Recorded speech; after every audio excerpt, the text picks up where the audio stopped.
ওহ বাপরে, আজ সেই সকাল থেকে এক নাগাড়ে বৃষ্টি হয়েছে। আর এমন ঝড় বাদলার দিনেও আজ সারাদিন বন বাজারে ঘুরে জোগাড় করছি বটমঞ্জুরি, পাকুড় পাতা ও দেবদারু পাতা। আর যেটা না বললি নয় তা হলো বেল পাতা। আজ রাত পোয়ালি, কাল রথযাত্রা। আগামীকাল কলকাতার বাজারে এগুলো ঠিকঠাক বিক্রি করতে পারলি যে টাকাটা হবে, তাতে এক পক্ষ কাল আমরা চাল বাজার হাটের কথা ভাবতে হবে না। এই মতাবস্থায় মাথায় এক বস্তা পুজোর গ্রাম্য উপাদান নিয়ে ঝোড়ো বৃষ্টিতে ভিজতে ভিজতে বাড়িতে ফিরছে সে। সন্ধ্যা নেমেছে চরাচর জুড়ে। দিঘির জলে বৃষ্টির টুকটাপ শব্দ শোনা যাচ্ছে।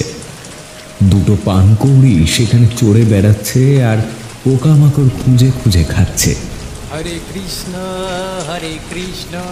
কৃষ্ণ কৃষ্ণ হরে হরে। মনে মনে হরে কৃষ্ণ নাম কীর্তন করতে করতে বাড়ির দিকে এগিয়ে চলেছে নিবারণ। হরে কৃষ্ণ কৃষ্ণ। এইভাবে কিছুটা পথ চলার পর সে খেয়াল করে দিঘির পাড়ের বকুল গাছটা টপকে আসার পর থেকেই কেউ যেন তার পিছু নিয়েছে। তাই পিছু ফিরে না চেয়ে ঊর্ধ্বশ্বাসে সামনের দিকেই এগিয়ে চলে সে। অতঃপর এসে দাঁড়ায় নিজের বাড়ির সদর দরজায়। এ বউ, বউ, বউ রে, ওরে আয়, দরজাটা খোল শিগগির। দেখ আমি কত পূজার সামগ্রী জোগাড় করে এনেছি। দরজার ওপার থেকে নিবারণের বউ ফুল্লরা বলে উঠল, আসতেছি গো, আসতেছি। আর তোমার তো দেখতেছি এক ফোঁটাও দোষ হয় না। এই বলে ছুটে এসে দরজাটা খুলতেই ফুল্লরা দেখে বোঝা মাথায় দাঁড়িয়ে আছে নিবারণ। এই রে, তোমার মাথায় বোঝা ছিল? আমি তো বুঝতে পারিনি। তুমি তো হাঁক মেরে বলবে যে মাথায় বোঝা আছে, তাড়াতাড়ি আয়। ওরে ছাদ তো অত বক বক করতে হবে নি, তাড়াতাড়ি রান্না বসা। এক মুঠো খেয়ে ঘুমিয়ে পড়ি, কালকে আবার ভোরের ট্রেনে কলকাতা যাব। আচ্ছা, তুমি হাত মুখ ধুয়ে এসে একটু হাতে পায়ে তেল দাও, দাওয়ায় চেটাই পেতে বসো। ছেলেটা কি লেখাপড়া করতেছে একটু নজর করে দেখো। আমি তুলসী গোড়ায় পিদিমটা দেখে নে আর রান্নাটা বসাবো। আচ্ছা, একটু তাড়াতাড়ি কর রে ননর মা। সারাদিন খুব দখল গেছে রে শরীরের ওপর থেকে। গরম ভাতে একটা কোয়া রসুন আমার পাতে দিস তো বউ, কাছে চিবিয়ে খেলে গার ব্যথাটা মরে যাবে। এতক্ষণে বাইরের আকাশটা একটু ধরেছে। সারাদিন অঝোরে বৃষ্টি ঝরার পর এখন একটু ক্ষান্ত হয়েছে। আর এদিকে স্ত্রীর সাথে কথাবার্তা আদান প্রদান হওয়ার পর নিবারণ হাত মুখ ধুতে পাশের পুকুর ঘাটে চলে যায়। ঘাটের পাশেই বড় বাঁশবাগান।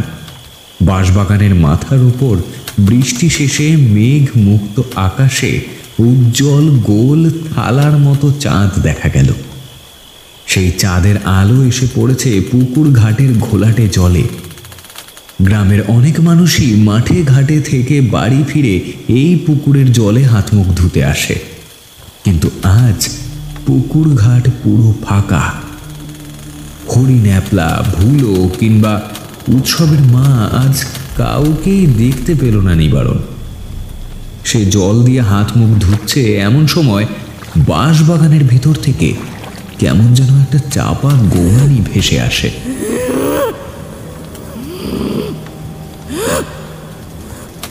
নিবারণের গাটা কেমন যেন শিউরে ওঠে এক অজানা ভয়ে।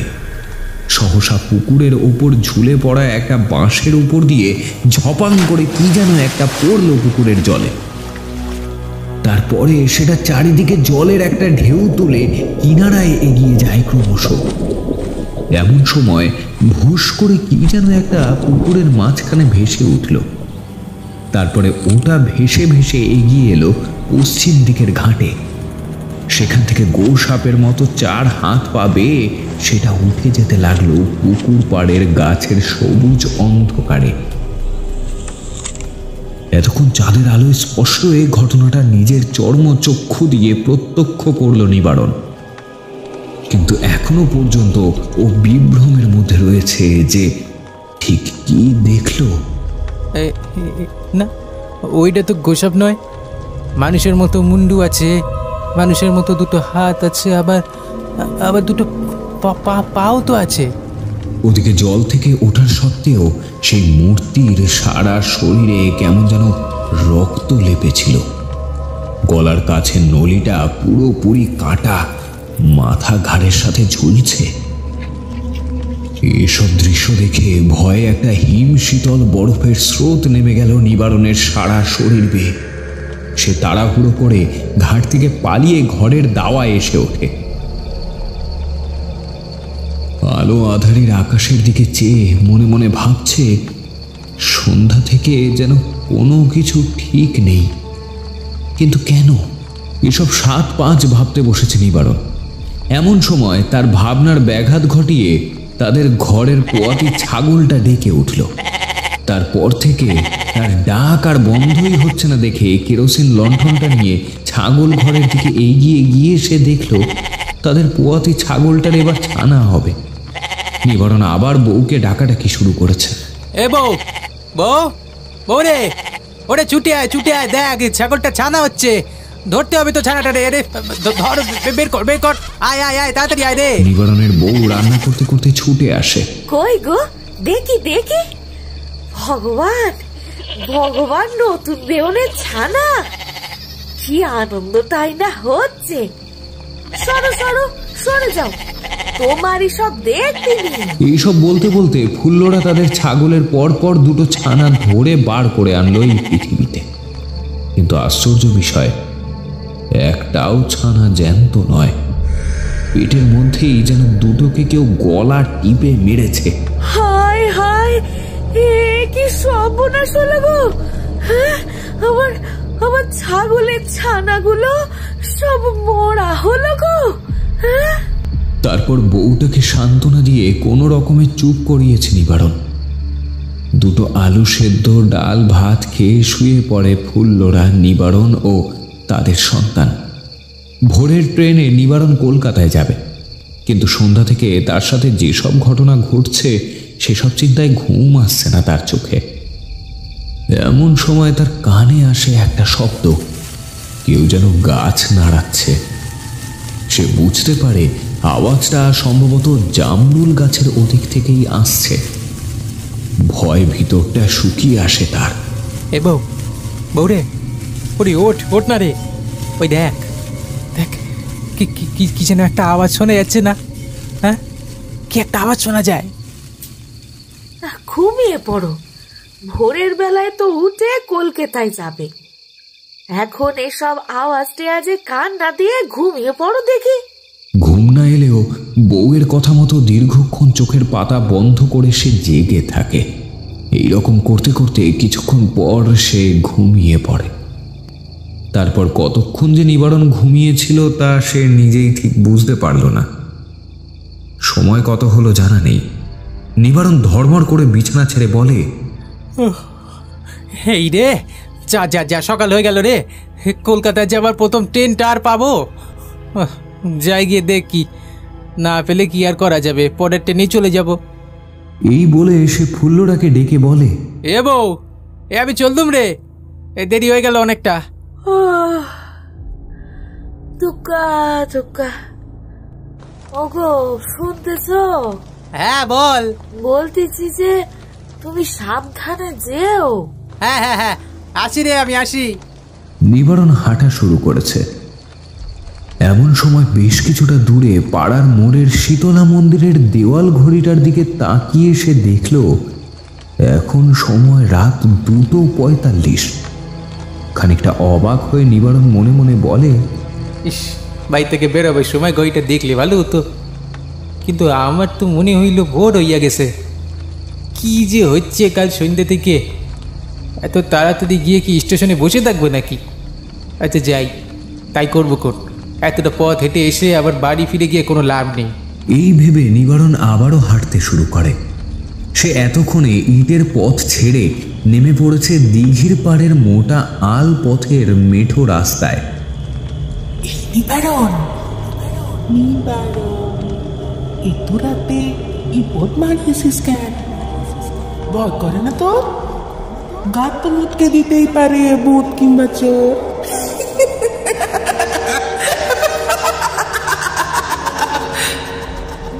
তো মোটকে দিতেই পারি, ভূত কিংবা চোর। এমন ডাক কানে আসা মাত্র ভয়ে স্তব্ধ হয়ে দাঁড়িয়ে পড়ে নিবারণ। কি করবে সে ভেবে পাচ্ছে না। এতক্ষণে ভয়ে তার হাত পা কাঁপতে শুরু করেছে। মাথার উপর থেকে নিচে পড়ে গেছে সেই বোঝা। দিঘির পাড়ের এই জায়গায় নাকি ভূত থাকে, এ কথা গল্প গুজবে সে অনেকবার শুনেছে। অনেকেই নাকি এখানে বেঘোরে ভূতের হাতে প্রাণ দিয়েছে। এসব ভাবতে ভাবতে পাথরের মতো নিশ্চল হয়ে এলো নিবারণের সারা শরীর। এমন সময় পিছন থেকে আবারও একটা ছড়া কাটা শব্দে কেউ একজন বলে উঠল, এই এই নিবারণ, নিবারণ, এই নিবারণ, এত রাতে বিপদ মারিয়েছিস কেন? ভয় করে না তোর? গান তো মুটকে দিতেই পারে, ভূত কিংবা চোর।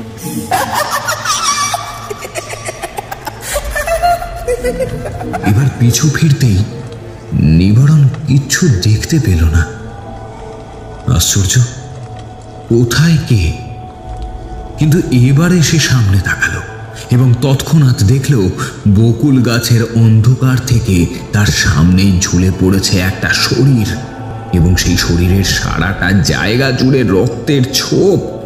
গলার নলিটা একেবারে কাটা, মাথাটা একপাশে বীভৎসভাবে ঝুলছে।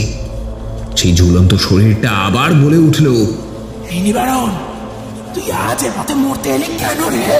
কেন এলি? এই বলে সে নিবারণকে দুই হাত বাড়িয়ে ধরতে এলো।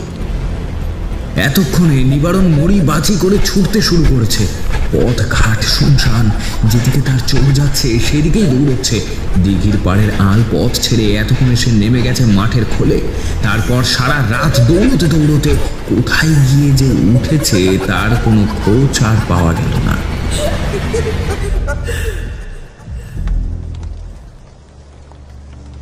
তবে এই ঘটনা কেন ঘটেছিল তারও একটা কারণ ততদিনে গ্রামে সকলের মুখে ঘুরছে। তা হলো, একদিন সন্ধ্যায় ওই দিঘির পাড়ের ভয়ানক পথ দিয়ে বাড়িতে ফিরছিল গ্রামের একজন বিধবা মহিলা বিনোদিনী। সে পাশের গ্রামের মোড়ল পাড়ার নিতাই মাস্টারের বাড়িতে সুদের টাকা ধার করে আনতে গিয়েছিল। তার সামনে মেয়ের বিয়ে। কন্যা দায়গ্রস্ত মায়ের ঘাড়ে মেয়ের বিয়ের দায়িত্ব। যে কোনো মূল্যে তাকে 100 জন বরযাত্রীর খোরাক, নগদ 10,000 টাকা বর পণ, সঙ্গে মেয়ের দুখান ও ছেলের একখান গয়না জোগাড় করতে হবে। তখনকার সময়ে ওই 10,000 টাকা বর্তমানের 1 লক্ষ টাকার সমান। অত টাকা জোগাড় করা বেশ কষ্টসাধ্য বিষয় ছিল। তাই বারবার অনুরোধ করার সত্ত্বেও যখন সুদখোর নিতাই মোড়ল তাকে টাকা দিতে রাজি হলো না, না, এতগুলো টাকা তোমার মতো কচি বিধবাকে আমি দিয়ে দিতে পারবো না। যদি এ টাকা তুমি ফেরত না দাও তখন আমি কি করব? তাছাড়া টাকার বিনিময়ে তুমি কি কিছু বন্ধক রাখতে পারবে? তবেই আমি টাকা দেব। তখন শেষমেশ নিঃস্ব বিনোদিনী নিজেকে নিতাইয়ের কাছে বন্ধক রেখে নগদ 30,000 টাকা নিয়ে বাড়িতে ফিরে আসার জন্য রওনা হয় এবং তার ফেরার পথেই সন্ধ্যা নামে। দিঘির পাড়ের সেই গা ছমছমে অন্ধকারে এসে ভয় জড়সড় হয়ে কোনো রকমে ফেরে। চারিদিক থেকে থেকে শেয়ালের ডাক ভেসে আসছে। শোনা যাচ্ছে ঝিঝির তিনতিরি চিৎকার। এসব শুনতে শুনতে বিনোদিনীর মাথাটা কেমন যেন ঝিমঝিম করে উঠল। এতক্ষণে আকাশের নক্ষত্রময় রাতের ম্রিয়মান আলো ঢাকা পড়েছে সারি সারি মেঘপুঞ্জের অপ্রত্যাশিত আগমনে। এমন সময় হঠাৎ ঝাঁক ঝাঁক নিশাচর বাদুড়ের দল ডানা ঝাপটে উড়ে যাচ্ছে গায়ের পূর্ব দক্ষিণ কোণে। সেই একই মুহূর্তে পাশের ঝোপটায় অন্ধকারের সাথে মিশে থাকা দ্বিতীয় কোনো এক প্রাণের অনুভব করল বিনোদিনী। ভয় তার গাটা শিউরে উঠল এবং সঙ্গে সঙ্গে নিজের ভয়কে প্রশমিত করতে মনে করতে লাগলো নিজের মেয়ের কথা। কিছুদিন পরেই আমার মেয়ে নববধূ হবে। তখন লোকের বাড়িতে বাসন মাজা কাজ করে বাড়ি ফিরতে দেরি হলে আজ ছোটবেলার মতো অভিমান করে দরজার পাশে দাঁড়িয়ে থাকবে না, দুয়ার বাড়িয়ে আর আমাকে বলবে না, মা আমাকে কোলে নাও। কারণ কিছুদিনের মধ্যেই সেই দু হাতে চেয়ে যাবে মেহেন্দির লাল রং। দুদিন পরে নজ্জানাঙা মেয়ের মতো শীতের সিঁদুর দেখে সবাই আনন্দিত হবে। শুধু এই বিনোদিনীর দুঃখটা সেদিন কেউ উপলব্ধি করবে না, কেউ না। এইসব ভাবতে ভাবতে বিনোদিনীর মনটা কেমন যেন অন্তঃস্থল থেকে কেঁদে উঠল। এতক্ষণে হাঁটতে হাঁটতে সে প্রায় শেষ করে ফেলেছে দিঘির পাড়ের দীর্ঘ মেঠো পথ। এমন সময় মনে হলো কেউ বা কারা ওর পিছু নিয়েছে। হঠাৎ ঝোপের ভেতর থেকে তিনজন গামছা বাঁধা মূর্তি বেরিয়ে আসে। নিঃশব্দে শিকারী বাঘের মতো দুইজন চেপে ধরল বিনোদিনীর মুখটা। আরেকজন একটা বিশাল ধারালো কাঠারি দিয়ে ৩৫-৪০ বছর বয়সী বিধবা মহিলাটির শরীরটাকে কয়েকবার কোপ বসিয়ে ফালা ফালা করে ফেলে। অতঃপর তারা বিনোদিনীর থলে থেকে বের করে আনলো নগদ ৩০,০০০ টাকা। নিস নে, নিয়ে যাস নে ওই টাকা। ওই টাকা যে আমি আমার শরীর বেচে নিয়ে এসেছি আমার মেয়ের বিয়ের জন্য, একমাত্র আমার মেয়ের বিয়ের জন্য। নিয়ে যাস নে নিয়ে। কিন্তু এই টাকাগুলোকে হাতাবে বলে তারা যেন বহু যুগ অপেক্ষা করেছিল এই আঁধারের সাগরে। ডুবে বসেছিল এই রকম একটা লোবাত্ম শিকারের আশায়। তারপর ওই শয়তানদের দল কাঁটারে নিয়ে চিড়ে দিল বিনোদিনীর নলি। সঙ্গে সঙ্গে গল গল করে রক্ত বেরিয়ে এসে বিনোদিনীর কাটা দেহটা আচারি বিচারি খেতে লাগলো। মৃত্যু যন্ত্রণায় কুকড়ে যাওয়া সেই দেহটার ছটফটানির মধ্যে দিয়ে মুখে গামছা বাঁধা আততায়ীর দল যেন একটা সুখ উদযাপন করতে লাগলো। ধীরে ধীরে নিস্তেজ হয়ে আসে রক্তাক্ত দেহটা। দিঘির পাড়ের ওই রাস্তায় রক্ত লালে মাখামাখি হয়ে পড়ে থাকে বিনোদিনীর মৃতদেহ। তারপর থেকে সে প্রেতাত্মা হয়ে ওই দিঘির পাড়েই থাকত। রাতের বেলায় ও পথ যে মারাবে তার মরণ নিশ্চিত। তার মৃত্যুর জন্য দায়ী প্রত্যেককেই সে এক এক করে মেরে ফেলেছে।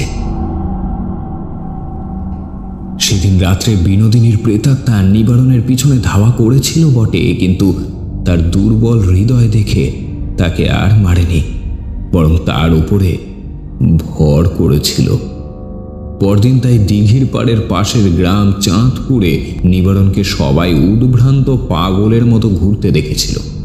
সারাদিন উদ্ভ্রান্ত পাগলের মতো ঘোরার পরে রাতের বেলায় সেই সুদখোর নিতাইয়ের বাড়িতে গিয়ে উপনীত হয়েছিল নিবারণ। সদর দরজাটা হাট করে খোলা দেখে বিনা অনুমতিতে ঘরের উঠোনে প্রবেশ করে ধমক দিয়ে বিভৎস ভয়ানক ও পৈশাচিক সুরে সে বলেছিল, কোথায় গেলি তুই? এই বলে দাওয়ার উপর উঠে পেতে রাখা একটা আরাম কেদারায় আরাম করে বসে নিবারণ। বাইরে বেরিয়ে আমার কথা তোর কানে যাচ্ছে না নিতাই? এর আগে মোড়ল নিতাইকে এইভাবে ধমক দিয়ে কেউ কথা বলেনি, তাই অন্দরমহল থেকে নিতাইবাবু ওসব ঔদ্ধত্যমূলক কথাবার্তায় বেশ রেগে গিয়ে দুনলা একটা বন্দুক হাতে করে নিয়ে বেরিয়ে আসেন। কে কে আমার বাড়িতে? এই কে রে তুই? এত রাতে আমার বাড়িতে কেন এসেছিস?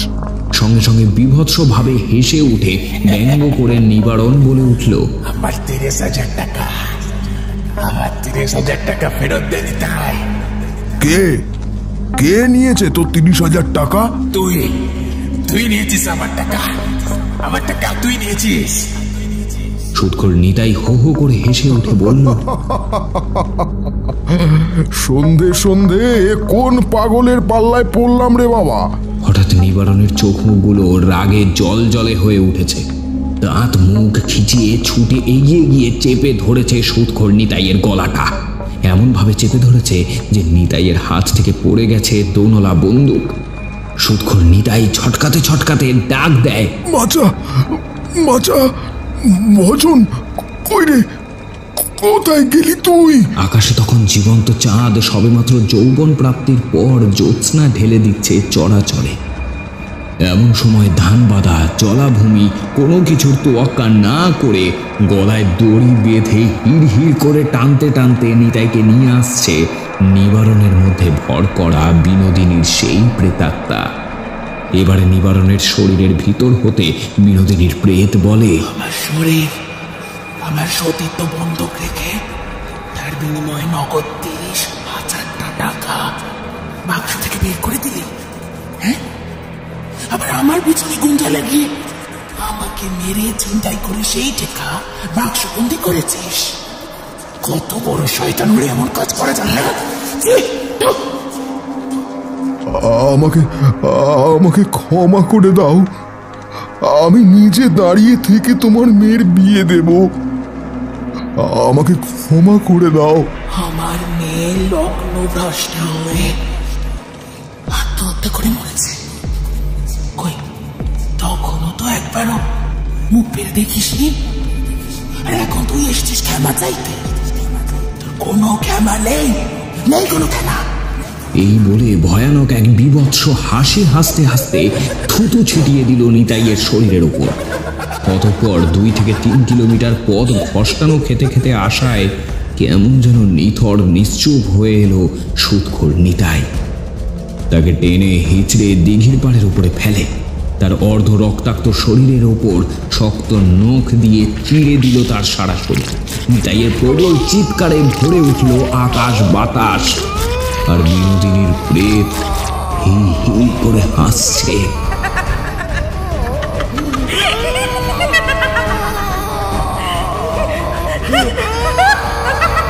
গল গল করে মোড়লের শরীর থেকে বেরিয়ে আসতে লাগলো রক্ত।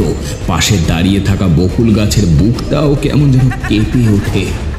অতঃপর নিবারণের ভেতর ভর করা বিনোদিনীর আত্মা নিতাইয়ের নিস্তেজ শরীরটার ওপর দাঁড়িয়ে মুন্ডু ধরে পাক দিয়ে মট করে ভেঙে ফেলল সুৎখোর নিতাইয়ের ঘাড়।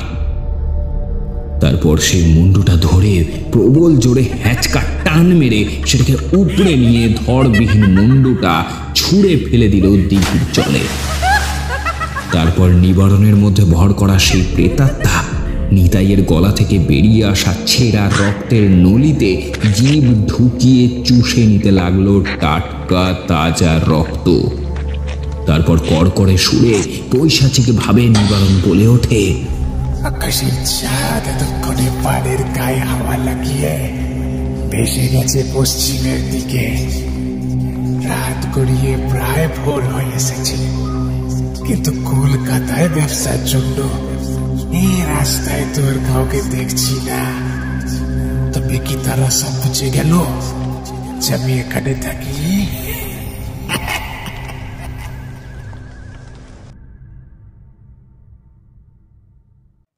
কেমন লাগলো আমাদের আজকের গল্প কমেন্ট করে জানাতে ভুলবেন না।